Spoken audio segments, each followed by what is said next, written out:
pemirsa, senang rasanya saya Intan Nitya Sastra dapat berjumpa kembali dengan Anda dalam Referensiana hari ini. Satu acara yang pastinya dapat menjadi referensi bagi Anda wanita Indonesia.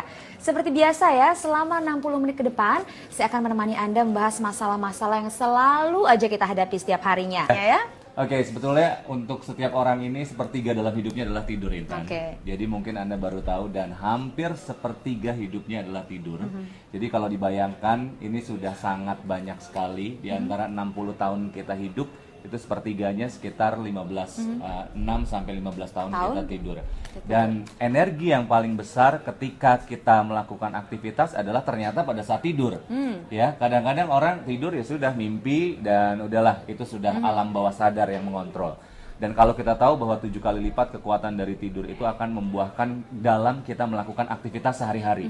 Contoh adalah orang yang tadinya malas itu dengan menggunakan terapi tidur, dia bisa melalui proses malasnya itu menjadi lebih rajin. Ya, karena di push-nya itu adalah ketika dia tertidur. Gimana caranya nah, sih itu kok dia, bisa kalau ya misalnya tidur gimana? kok jadi membuat kita lebih baik atau lebih langsing gitu ya? Ini kasus beberapa dari zaman Yunani kuno, zaman Egypt, dan zaman-zaman semuanya yang ada di muka bumi ini, mereka sudah menerapkan pola terapi tidur, dan ini berhasil, dan salah satunya adalah yang dilakukan oleh Albert Einstein, juga pakar mimpi, juga Alfred Adler, itu juga menggunakan terapi masuk ke dalam proses tidur, dan disitulah yang akan dikembangkan untuk kekuatan otak dan pikiran kita. Nah prosesnya seperti apa nih?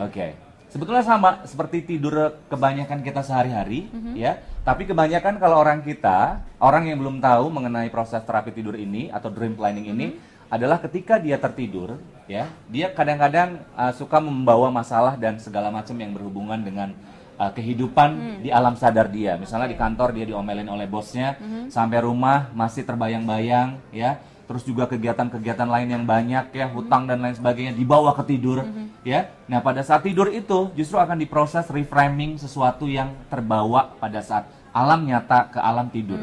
Dan kalau itu sampai masuk ke level tersebut, nah itu akan di-reframe dan akan membuat tidur kita jadi tidak nyaman. Jadi kebawa mimpi juga gitu ya. Dan pada saat terbangun itu kita ngerasain nggak sesuatu yang tidak seger gitu. Karena apa? Otak kita dipaksa untuk menerima hal-hal yang di alam nyata itu masuk ke dalam mimpi kita. Itu salah satunya. Sebelum pingin tahu nih gimana sih cara terapinya, tapi saya mau nyapa dulu Mbak Ita nih. Mbak Ita kayaknya seneng banget udah berhasil menurunkan 40 kilo, bener ya Mbak ya? Amin. Itu gimana ceritanya nih Mbak, bisa akhirnya Mbak Ita tertarik untuk ikutan terapi tidur gitu? Sebenarnya dengan kekuatan pikiran yang jadi kita bisa mencapai apa yang kita inginkan dengan apa yang ada di dalam diri kita. Salah satunya adalah dengan kekuatan pikiran.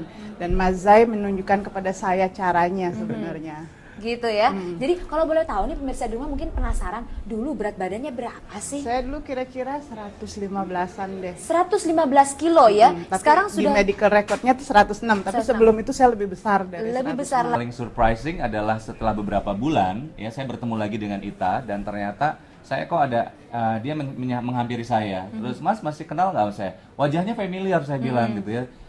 Saya yang ikutan seminar Anda yang pertama, tapi kok kayaknya langsing ya? Dia bilang, iya saya berat, itu dulu waktu beratnya 30 ya turunnya ya? Turun. Itu langsing sekali, karena waktu pertama kali ikutan itu besar sekali. Karena kita waktu itu kan ada terapi hipnoterapi juga, dan itu duduk di lantai, ya mungkin aku yang paling sangat jelas sekali melihat Ita sendiri.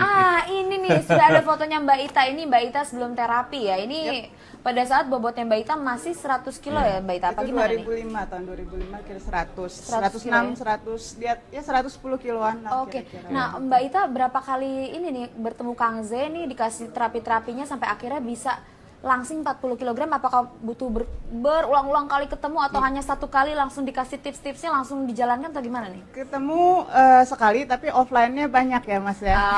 Berarti banyak. Jadi gimana nih, apa sih yang sebenarnya harus kita lakukan? Terapi tidur itu kayak gimana contohnya? Nggak ngerti deh kayaknya. Gimana nih Kang Zeni? Kekuatan pikiran ya Mas. Jadi gimana nih? Oke, jadi gini, Ita itu waktu dulu saya hanya ngasih tahu ke Ita that's the point adalah kepada yang istilah ingin menurunkan berat badan, itu dengan cara adalah sebelum tidur kita coba untuk fokus otak kita, mindset otak kita bahwa kita berat badannya turun, ya, berat badan saya turun, saya langsing, saya normal dan saya memakan makanan yang sehat, itulah yang harus diberikan sugesti kepada diri kita. Nah, kalau hipnoterapi agak sedikit berat.